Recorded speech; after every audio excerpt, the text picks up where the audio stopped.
Estamos estudiando el libro de Job y nos toca para hoy eh, el capítulo 15, ¿no? de este libro que, valga la aclaración, es bastante bonito, a mí me gusta, pero al mismo tiempo bastante difícil de interpretar, no es fácil realmente. Una de las razones que ya habíamos visto es que está escrito en diálogo. Y cuando un autor utiliza ese género literario del diálogo, complica un poquito porque no se deja ver en sí una posición clara.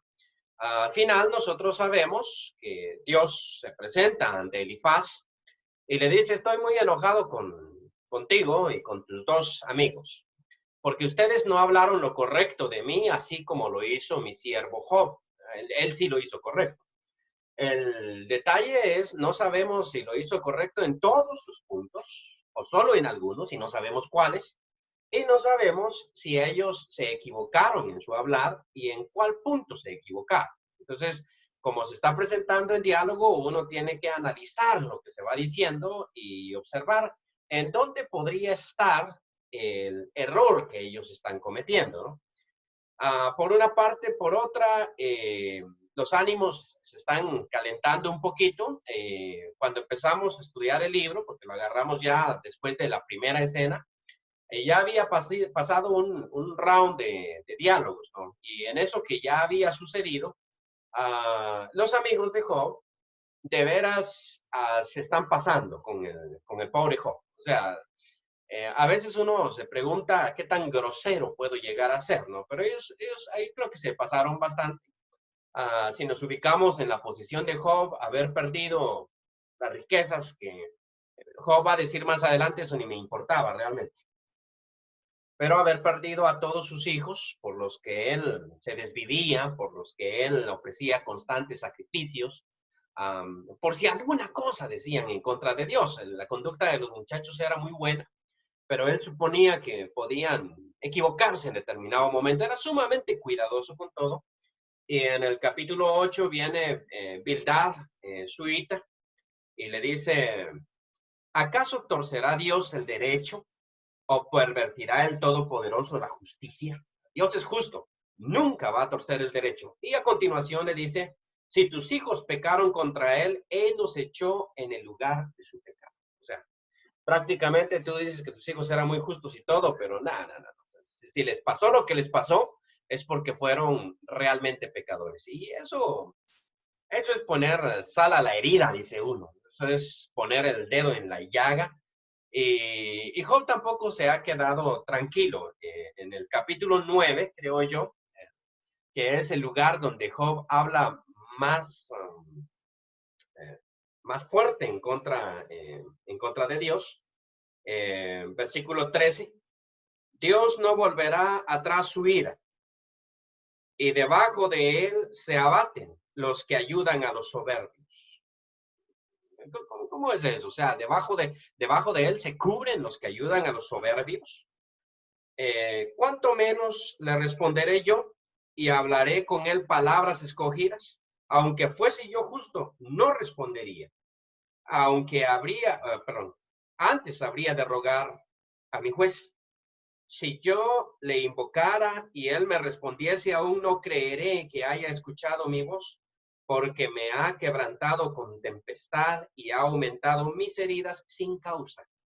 El punto aquí es sin causa. No me ha concedido que tome aliento, sino que me ha llenado de amarguras. Si habláramos de su potencia, por cierto, es fuerte. Si de juicio, ¿quién me emplazará? Si yo me justificare, me condenaría mi boca. Si me dijere perfecto, esto me haría inicuo.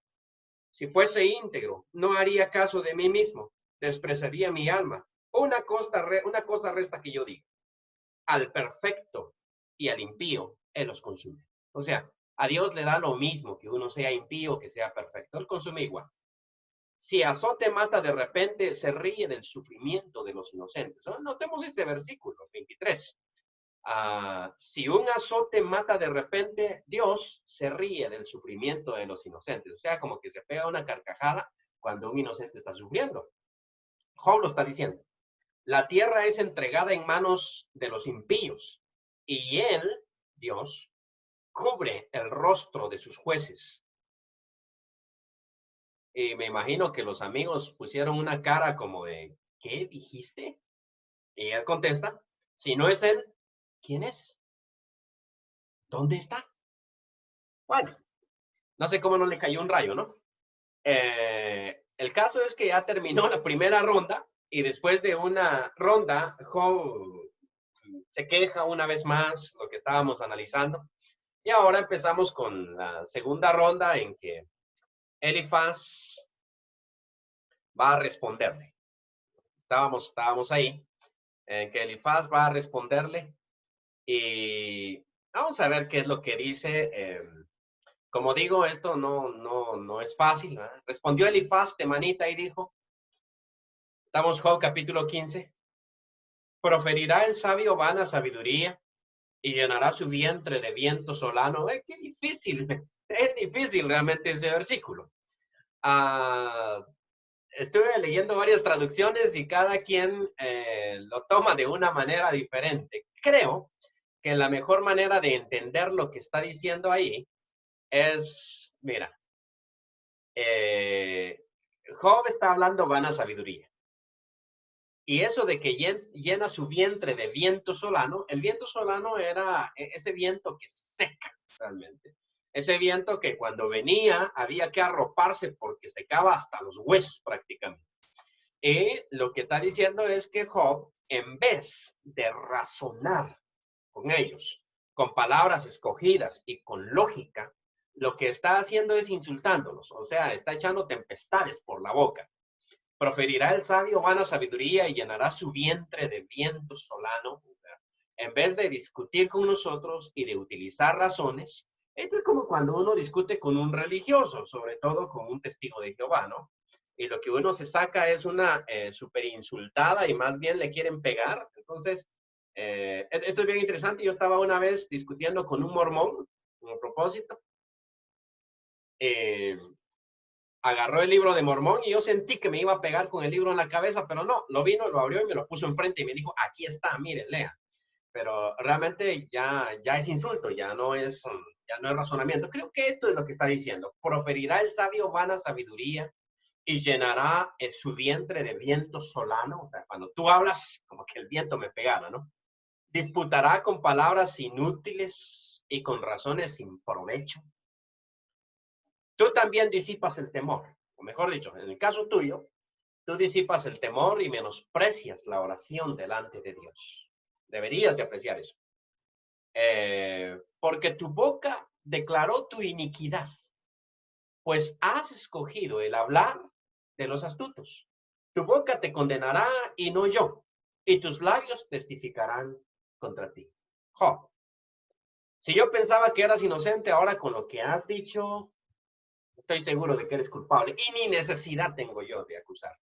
Tu misma boca te está sentenciando por la forma en que hablas acerca de Dios. Es interesante, ¿por qué? Porque no sé cuántos de nosotros en determinado momento no nos sentimos igual de irritados. O sea, esto es cuando nosotros esperamos cierta conducta de las personas que están cerca de Dios y la conducta que encontramos es otra. En Cuba, cuando estuve en Cuba, había una hermana que tenía como sus 80 y tantos años y me servía café de cuando en cuando, pero me quedaba mirando así medio raro, así como esa mirada inquisitiva que uno siente que le están leyendo el alma, ¿no? Entonces, cuando íbamos con su yerno, por otro lado, me dice, a mi suegra no le caes muy bien, me. Y ya yo le pregunto, ¿por qué? ¿No? ¿Por qué? Y me dice, es que te ríes mucho. Eso no cuadra con el predicador que ella pensaba que eras. O sea, un maestro de Baxter que se ríe. Bueno, uno dice, qué interesante es esto, pero a las personas les puede caer mal una cosita así, o como me pasó a mí. Había una persona muy especial conmigo cuando yo fui de estudiante a Estados Unidos, una norteamericana, que me ayudó mucho. O sea, compró mucho, me ayudó mucho al inicio y todo eso. Y de repente, pues, cuando extiende el brazo así, se le ve la piel aquí un poquito de la espalda, le encuentro un tatuaje, ¿no? Entonces, uno dice, pero si esta es cristiana, ¿por qué se pone un tatuaje? O sea, esta es la cuestión que a uno no le cabe en la cabeza. ¿Cómo es posible que pueda tener un tatuaje? Y a veces uno, cuando es religioso así, se preocupa de ciertas cosas. Entonces, es comprensible lo que está pasando con Elifaz. O sea, él es piadoso, el Señor te bendiga. Es más, ni mencionemos el nombre de Dios, porque Dios es sagrado. No tenemos comida, bendito sea el Señor. Tenemos comidita, bendito sea el Señor. Señor, algo así como yo les había contado la historia de Jerónimo, ¿no? Jerónimo es un sabio de la iglesia del siglo IV. Sí, siglo IV. Muy erudito, muy erudito, porque era un monje. Y ya sabemos que los monjes pueden estudiar todo cuanto quieran. No solo eso, había un monje que se llamaba Benito, que se le llamó después San Benito, que creó la regla de San Benito. Y enfrente de su cueva había un zarzal, un montón de espinas.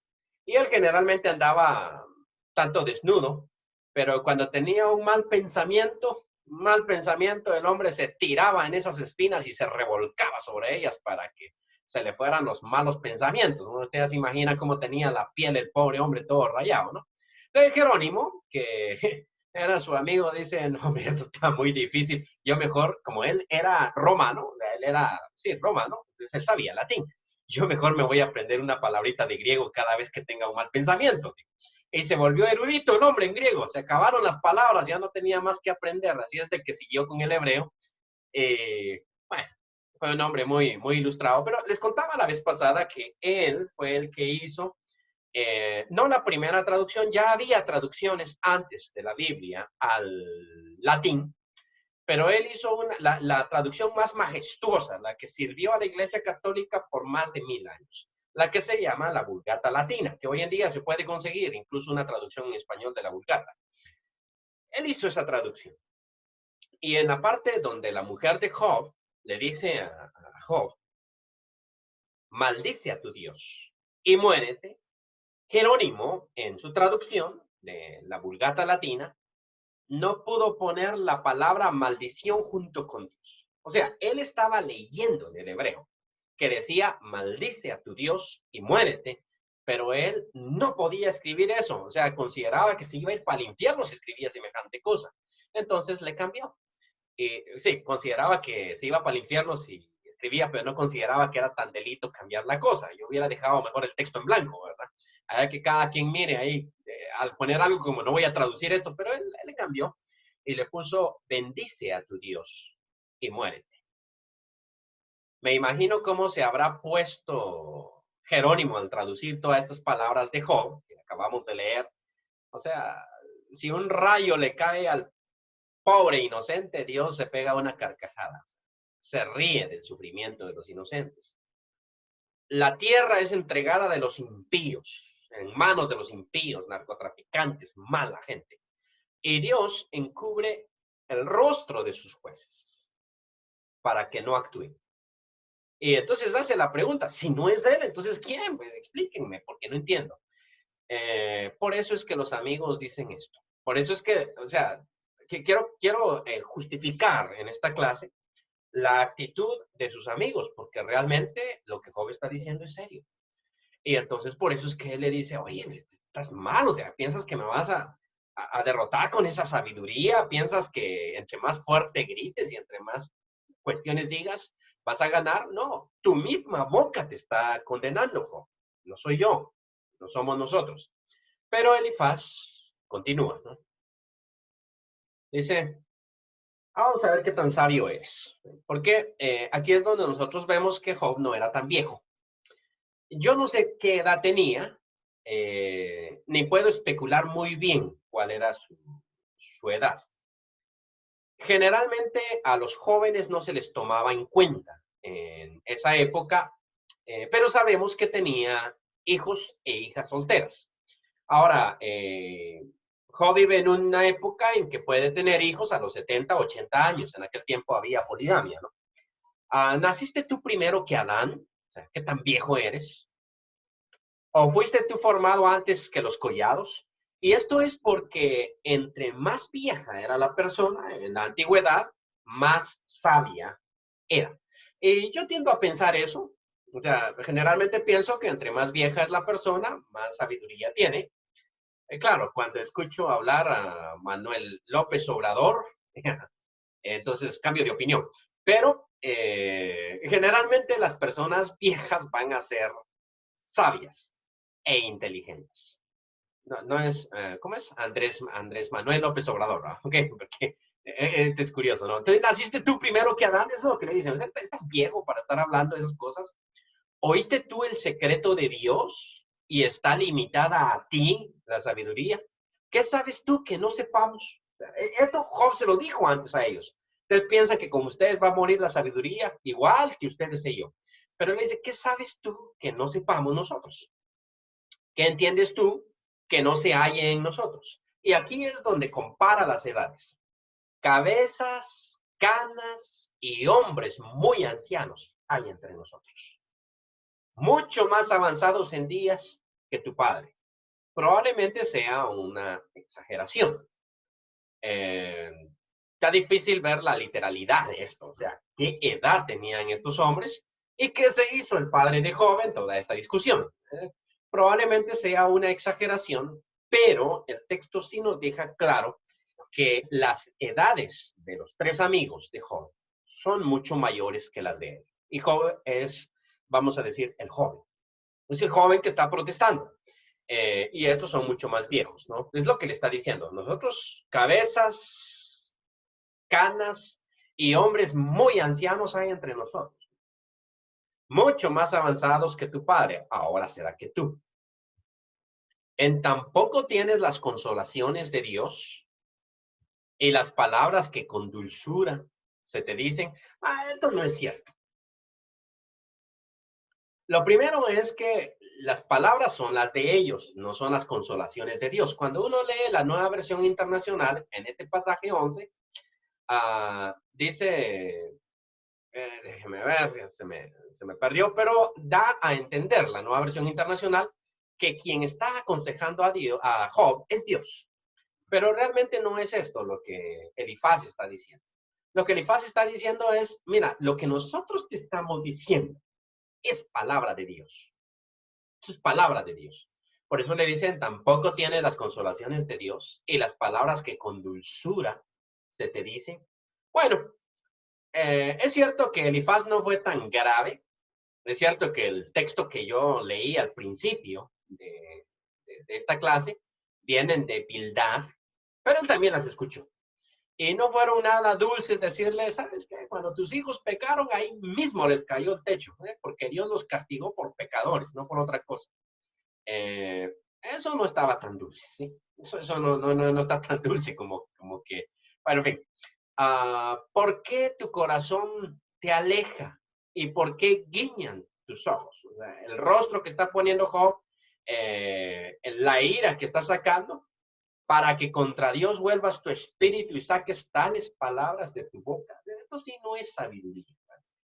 Ahora, en esto sí voy a estar totalmente de acuerdo con este Elifaz. Dios mismo lo va a decir más adelante. O sea, Dios va a hacer esta pregunta cuando se le aparece a Job y le dice, oye, es sabio. O sea, hay sabiduría en pelear, bueno, no le dice pelear, en altercar, no recuerdo la palabra exacta, contender. Hay sabiduría en contender con el omnipotente. O sea, ¿qué de sabio puede tener eso? Esto es como pensar como cierto fulano que usted le va a pegar un caratazo en la cabeza a un toro. O sea, eso, eso no es posible, o sea, ni que Conan el Bárbaro, o sea, eso no es posible. O sea, ¿cómo se me va a ocurrir semejante cosa? Eh, Cuando miro un Rottweiler suelto en la calle, mejor me quedo parado. O sea, si ataca, que ataque, pero yo no le voy a atacar. O sea, esta es la idea. Entonces, es sabiduría contender con el omnipotente. Esto que ellos le dicen, yo rogaría a Dios, no está de más. No está tan mal. Pero Job está metido en el asunto de que, o sea, si nos morimos, nos morimos, pero yo no me quiero callar. Para que contra Dios vuelvas tu espíritu y saques tales palabras de tu boca, Job. Ah, ¿Qué cosa es el hombre? Para que sea limpio y para que se justifique el nacido de mujer. Este principio no lo voy a seguir. Ya voy a explicar estas palabras de él. Esto parece a Juan Calvino, ¿sí? ¿Qué cosa es el hombre para que sea limpio y para que se justifique el nacido de mujer? He aquí en sus santos no confía, ni aun los cielos son limpios delante de sus ojos, cuanto menos el hombre abominable y vil que bebe la iniquidad como agua. O sea, si no avanzamos, no importa, quiero comentar este pedacito un poquito más. Puede que tengamos opiniones entre cruzadas y puede que alguno de nosotros opine un poquito diferente y está bien. De hecho, estamos en un libro que como está escrito en diálogo, permite que las personas discrepen, o sea, que puedan dialogar y decir, no, a mí no mucho me parece. Pero Juan Calvino, que basta, o sea, no vamos a contar mucho de su historia, pero dentro de sus grandes postulados está uno que en la Iglesia de Cristo no hemos creído, es prácticamente desde el arranque. Y es que el hombre es totalmente corrupto y no se puede encontrar nada bueno en él. Absolutamente nada bueno. Y de hecho, ese postulado es lo que define a un calvinista más que la predestinación. O sea, ese es el postulado que inmediatamente cuando alguien dice algo así, yo pienso, este es calvinista y si no lo es porque todavía no se ha dado cuenta. Pero cuando lea a Juan Calvino, pues le va a aplaudir. Entonces, la idea de Juan Calvino es que sin Dios, no importa lo que yo haga, cualquier cosa que yo haga es corrupción total. No hay nada de bueno en el hombre. Nada de bueno. O sea, podemos esperar lo peor. Les voy a contar que tenía la vez pasada un diálogo con un hermano que descubrí que era calvinista aquí. Vamos a ver si ustedes lo son, ¿no? Estábamos hablando de cierta muchacha que se consiguió un novio que católico, ¿no? El muchacho era católico. Bueno, ya como la historia ya avanzó, pues se casó con él. El muchacho no va a la iglesia y así. Pero en ese momento eran novios y entonces me estaba comentando ese asunto y me dice, y es un católico. No era ni papá ni nada, sino que era el predicador. Y es un católico. Bueno, le digo, ojalá sea un buen muchacho. Y entonces se me quedó mirando a los ojos, pero con las miradas que matan, le estoy diciendo que es un católico. Híjole, veamos la complejidad aquí, porque en mi pensamiento, un católico está mal por ser católico. Es decir, religiosamente el hombre está mal. Pero yo considero que no es necesariamente una mala persona, que podría ser una persona buena y que siendo una persona buena, yo le puedo predicar y él se va a convertir y va a tener pecados de que arrepentirse, pero no por definición va a ser, no es lo mismo que me digan que mi vecino es católico a que me digan que mi vecino es el jefe de la MS, por ejemplo. O sea, esa idea, pero para él era prácticamente lo mismo. O sea, cuando yo dije, ojalá sea un buen muchacho, yo no me refería a lo religioso, que ojalá él esté en lo correcto, no, yo no estaba refiriendo, yo me estaba refiriendo, ojalá sea una persona cariñosa, fiel, prudente, con la mente abierta, o buen católico, ¿verdad? Y él me dijo, no, es católico, le estoy diciendo que es católico. Él no lo conocía, yo tampoco. Era por definición. Aquí resulta que Elifaz dice eso. Miremos la frase. Y como digo, como dice que al final que ellos no hablaron lo correcto, pero yo no creo que eso se esté refiriendo a todas sus partes, a todo su discurso. Hay muchas cosas que estos hombres dicen que son muy buenas. ¿Qué cosa es el hombre para que sea limpio? ¿Estás loco? ¿Qué es el hombre para que sea limpio? El hombre no puede ser limpio, eso es una imposibilidad.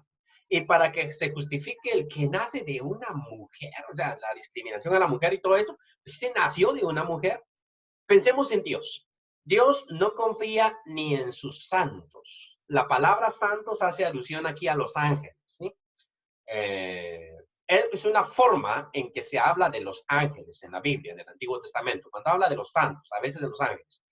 Entonces, Dios ni siquiera confía en sus ángeles, o sea, ni sus ángeles pueden ser limpios delante de él, ni aún los mismos cielos son limpios delante de sus ojos. ¿Cuánto más el hombre, que es abominable, cualquiera que sea, y vil, y que bebe la iniquidad como agua? O sea, estás loco, Job. No hay manera de justificarse. Creo que Job tiene la tesis contraria. Creo que Job no está diciendo que él sea puro. O sea, como quien dice, yo soy puro y sin mancha y más inocente que el arcángel Gabriel. No creo que Job esté diciendo eso. Pero Job sí está diciendo, mira, yo no he cometido pecado. Soy inocente, yo soy limpio. Yo he hecho lo que es correcto. Y lo va a decir más adelante en detalle, en el capítulos 29, 30 y 31. Lo va a decir en detalle. O sea, va a decir, mira, esto no he hecho yo, esto tampoco, esto tampoco, esto tampoco. Y si yo he hecho esto, merezco lo que me está pasando. Pero Job viene a un punto donde dice, pero Dios tiene que ser justo. O sea, Dios tiene que tratarme a mí con cierta justicia. Y si yo no he hecho esas cosas, no me puede tratar de esa manera. Entonces Job no va a estar de acuerdo con esto. No. Yo no soy vil. Y yo no veo el agua como, o sea, no. Y es cierto que si yo me voy a comparar con la rectitud y la perfección de Dios, entonces sí vamos a entrar a... Esa es una competencia totalmente injusta. Eso es una competencia injusta. Esto sería como... Vaya, si ustedes que escuchaban mucho a John S. Boonstra, ¿no? Boonstra se llamaba el pastor que predicaba, ¿no? Es puro calvinismo y él lo presentaba así, de esa manera. Pero lo que Job está planteando aquí es como, vaya, pues, usted puede decirle a su hijo que lo va a castigar porque no pasó el 6º año de primaria, ¿no? Cuando su hijo tiene 11 o 12 años. Y me parece a mí justo que lo castigue porque el muchacho tuvo todo el tiempo para estudiar. Usted le pagó la colegiatura, usted lo mandaba para la escuela limpiecito, tenía su comida, tenía todo y no pasó. Entonces, tenemos serio problema.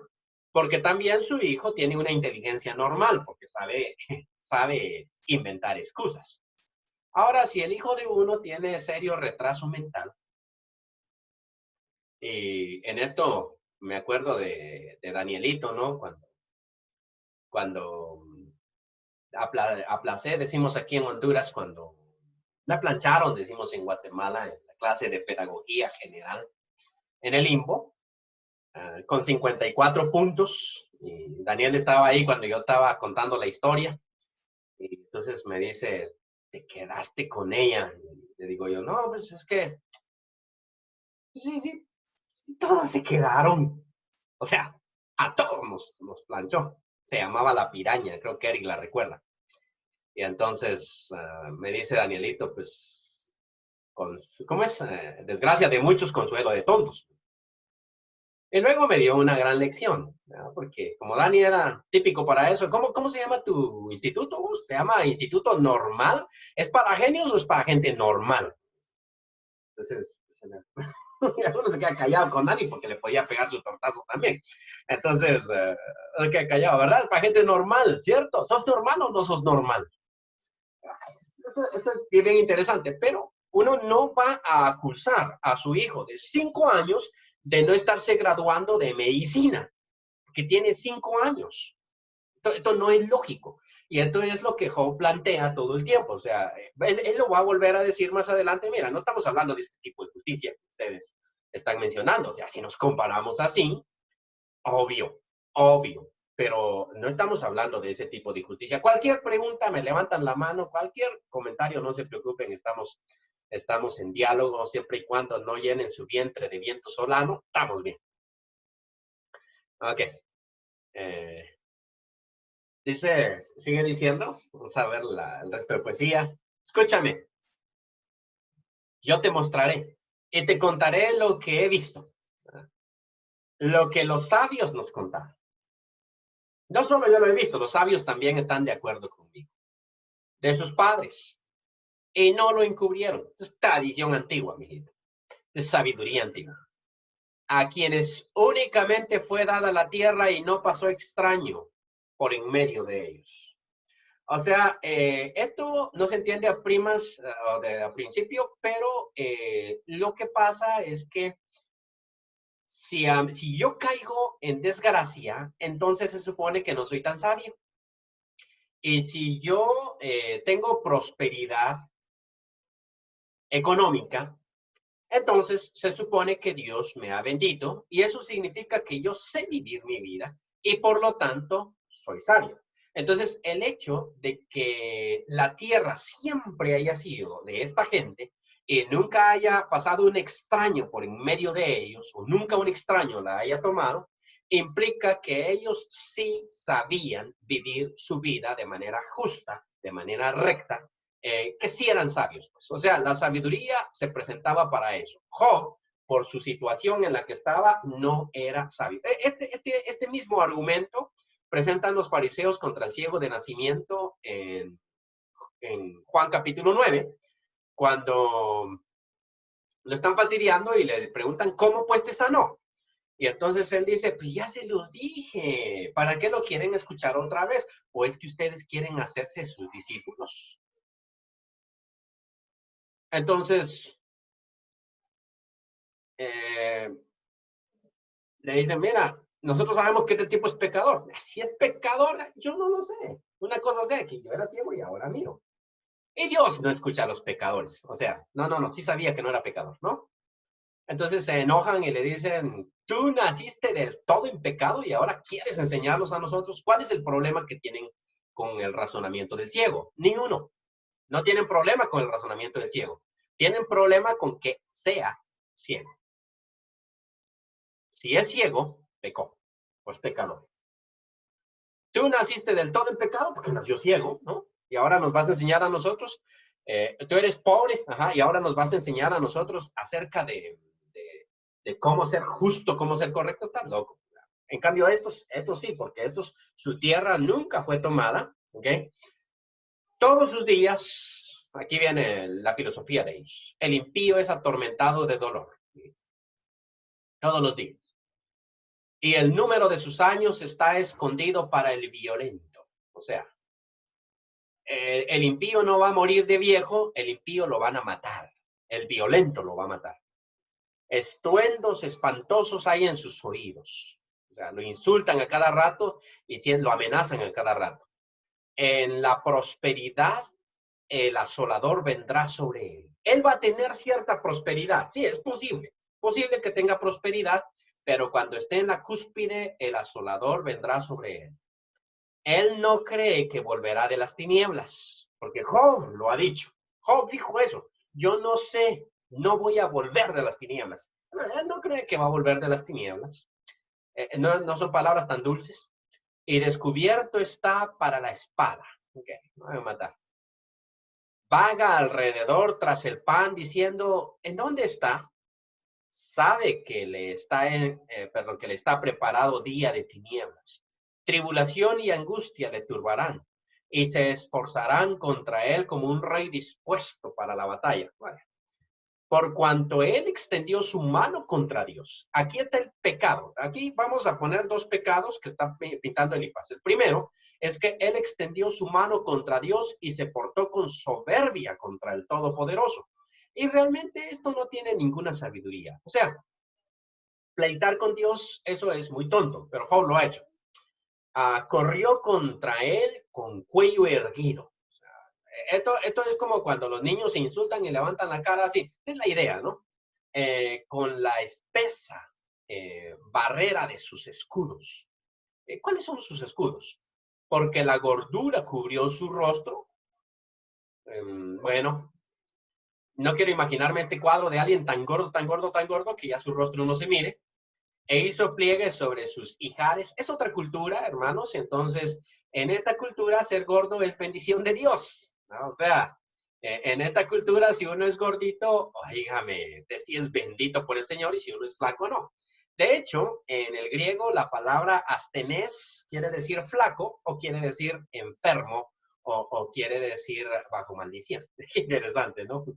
Era la misma cosa. Hoy en día nosotros tenemos otra cultura, pero para aquella, o sea, el tipo estaba gordo y entonces se enorgulleció contra Dios. Ese fue su pecado. Y el segundo pecado que tuvo, aunque aquí la Nueva Versión Internacional lo pone al revés, y habitó las ciudades asoladas, las casas inhabitadas que estaban en ruinas. La Nueva Versión Internacional lo pone y habitará las ciudades asoladas, las casas inhabitadas que estaban en ruinas. Bueno, esto es difícil de saber si dice habitó o si dice habitará. Yo prefiero habitó. ¿A qué se refiere?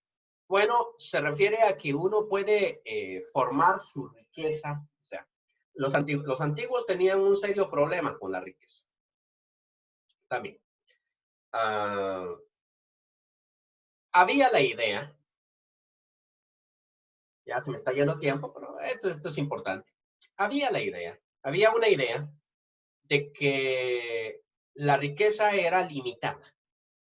Hoy en día sabemos que no es limitada, pero en aquel tiempo se pensaba que era limitada. Y esto significa que si usted tiene 2 panes, hay una persona a la que le falta un pan. Si usted tiene 2 carros, hay una persona que no tiene carro. Si usted tiene algo extra, significa que hay una persona que no lo tiene. En ese sentido, no hay riqueza que sea justa. Toda riqueza es injusta, porque si usted tiene, hay alguien que no tiene. No puede caber la idea de que todos tengan y usted tenga el doble. O sea, esa idea no es posible. Muy bien, entonces aquí solo hay 2 posibilidades. Una, que Dios esté castigando a alguien y le quite su riqueza y ahora se la está dando a usted porque usted es un bendito por Dios. Sí, entendemos cómo no tener riqueza es estar bajo maldición y tener riqueza es estar bajo bendición. O sea, si yo tengo el doble de comida hoy, implica que Dios me está bendiciendo, porque la riqueza no es acumulable y significa que Dios se la está quitando a otro. Entonces, no tener comida hoy significa que Dios me la está quitando. Bien, yendo al siguiente punto, hay otra posibilidad ahí. Y la otra posibilidad es que yo me esté agarrando lo que no es mío. Entonces, cuando nosotros tenemos a Job y contamos, nosotros vemos cómo estaba Job, ¿no? Cuáles eran sus riquezas. Vemos que era muy rico, ¿sí? Aunque obviamente no tenía dólares, ni diamantes, ni oro, porque eso no era valioso para esos pueblos. Ellos valoran otras cosas. Se cuenta su riqueza porque tenía yuntas de bueyes, camellos, siervos, siervas, ¿me entiende? ¿Cuántos camellos? Así se valora la riqueza. Un guía turístico me contó que fue a Israel y llevó a unas muchachas gringas, ¿no? Unas gringas llevó él, de turistas ahí, de la universidad de, no recuerdo cuál universidad era, porque esto me lo contó aquí. Y me dijo que había una gringa ahí que trajo aquí a Honduras, por cierto, que tenía los ojos azules bien bonitos. Y entonces me dijo que esos ojos eran muy cotizados entre los árabes y que se acercó un palestino allá en Israel, un árabe, saber de dónde era. Y le ofreció 10 camellos por la muchacha. Que si hacía el trato le iba a dar 10 camellos por la muchacha. Y me dijo, pues, para el gringo 10 camellos no era valioso, pero para el joven sí. Entonces, Job tiene riquezas. Así es de que desde que tiene riquezas es sospechoso. Y por eso el texto se encargó de decir en boca de Satanás, tú le has dado riquezas. O sea, no hay otra posibilidad. Tú le has dado riquezas. O sea, Dios se las había dado. Y Dios se las va a duplicar. Pero existe la otra posibilidad que es la que Elifaz está planteando aquí. Job, sí. Tú habitaste en ciudades asoladas. O sea, se asolaron las ciudades y tú habitaste esas ciudades. En casas inhabitadas que estaban en ruinas.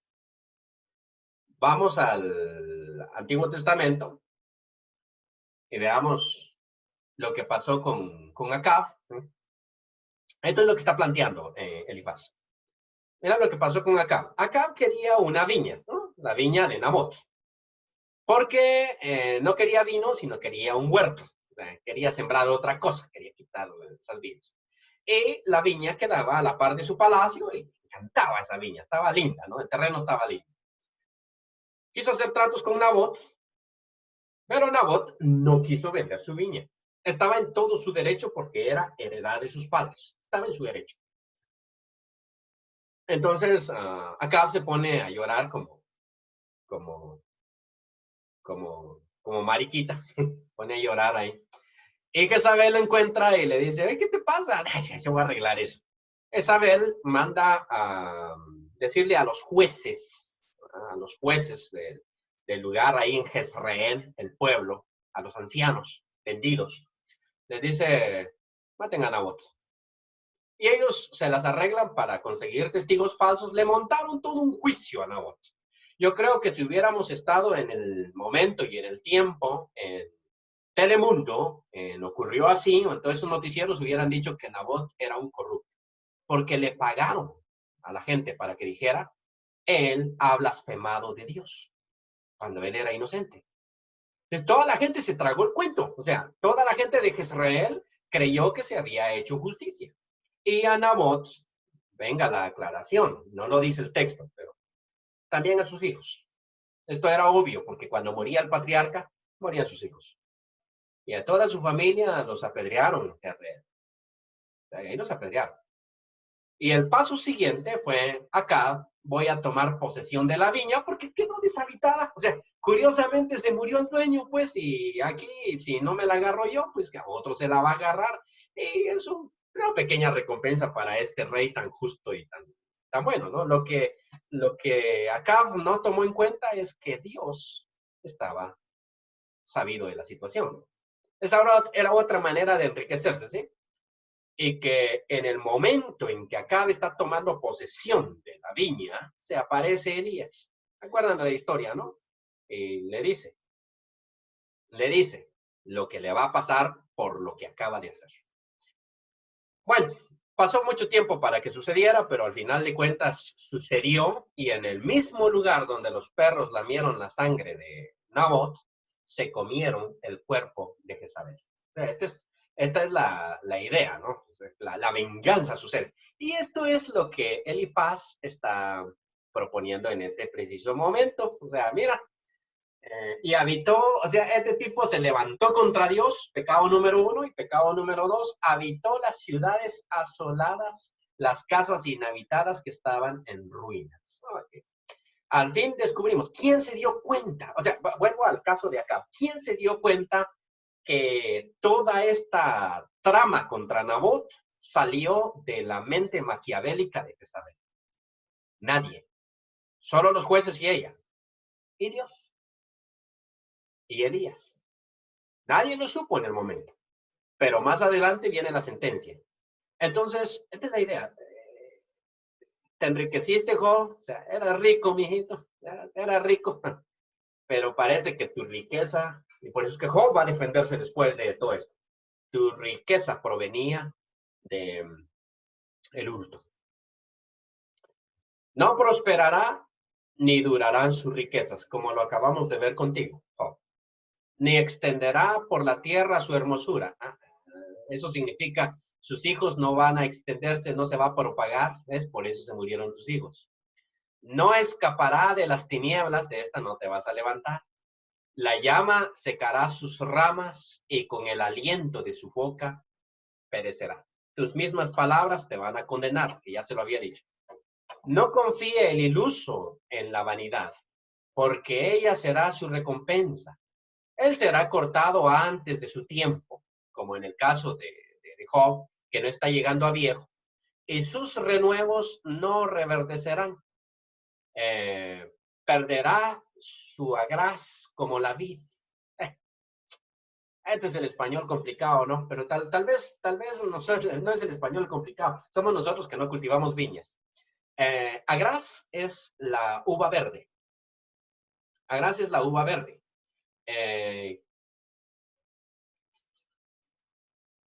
Y desgarrará su flor como el olivo. Ok. Vamos a plantearla tal vez. Usted mira, puede ver, por ejemplo, las manzanas en determinado momento, llenas de manzanitas chiquititas verdes, bonitas, o sea, cubierta de manzanitas. O mire los cerezales cubiertos de cerecitos, ¿no? Ya está lleno de cerecitos.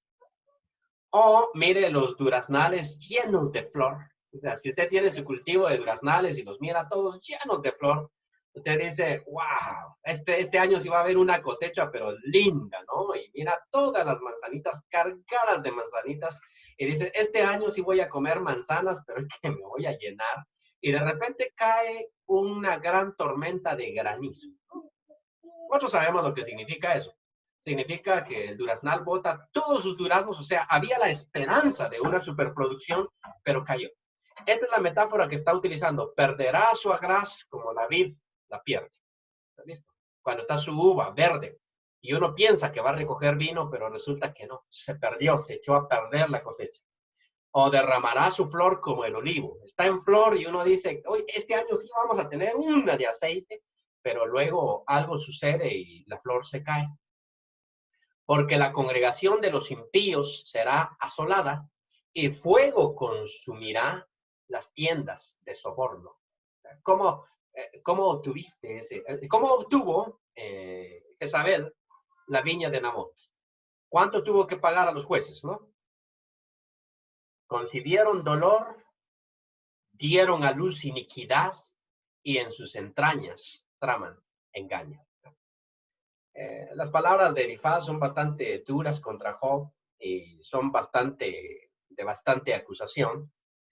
Yo voy a pensar que Elifaz tiene razón en muchas cosas que dice, pero solo tiene un par de defectos. No ha considerado la posibilidad de que Job tenga razón. O sea, no le ha dado oportunidad para poner, por lo menos, en tela de juicio que él diga la verdad y que realmente sea inocente. No ha postulado esa posibilidad. Y la otra posibilidad que él no ha postulado es que su sabiduría pueda equivocarse. O sea, su gran experiencia acumulada por muchos años y pueda haber una excepción a esta regla. Un autor que estaba leyendo con respecto a Juan decía que el ciego estaba de nacimiento y el paralítico estaba en su cama. Y a la afirmación del paralítico con Jesús, viene el ángel, remueve el agua, se va. Y entre tanto que yo voy, otro ya se ha metido, se queja de esto. Porque nadie me ayuda. Nadie me ayuda. Y una pregunta que uno podría hacerse es, ¿por qué nadie le ayudaba? Es una buena pregunta, ¿no? No tenía amigos, parientes, no tenía ni siquiera un compasivo o fariseo que se acercara por ahí y dijera, voy a estar aquí contigo un rato, por si viene el techo. Dicen en estos videos de 110 cosas raras en el mundo, dicen que en China es delito ayudar a un suicida. O sea, que si una persona se va a suicidar, usted no debe estorbar eso. Y si una persona se está ahogando, o sea que los chinos no tienen salvavidas, déjelo que se muera, porque tiene que cumplir con su destino. Y resulta que si alguien se está ahogando y yo me tiro y lo saco, lo rescato, entonces la sociedad me dice, de ahora en adelante, esa es su responsabilidad porque él tenía que morir y usted lo rescató, ahora es su responsabilidad. Y por eso la gente no ayuda a las personas que están en peligro. Los judíos tenían esta concepción de que si está sufriendo, es justo. Dios es justo. Así que si está paralítico, la justicia de Dios está operando. Y si está ahí echado y no se puede ni siquiera meter al estanque, pues Dios es justo. Entonces, esto hace que yo no tenga necesidad de ayudar. No tengo por qué ayudar. Cayó en desgracia, ni modo. Nos hacemos la pregunta, ¿no? Si nosotros estuviéramos en el caso de los amigos de Job siendo millonarios, joven rico, sus amigos también. Llegando al lugar, tal vez le hubiéramos dicho, tranquilo Job, te traje un médico, ¿no? Vamos a ver qué tienes. La segunda, caíste en desgracia. No te preocupes, Job, te vas a levantar. Yo te voy a echar la mano. Te voy a dar de mis... mira, te voy a regalar unas cuantas vaquitas y camellos y todo lo demás y te vas a levantar, Job. No te preocupes. Interesante, ¿eh? Ni uno de ellos hace ese postulado. Bien, ¿tenemos alguna pregunta, comentario? Muy oscuro y muy largo el discurso de hoy, sí, me llevé mucho tiempo.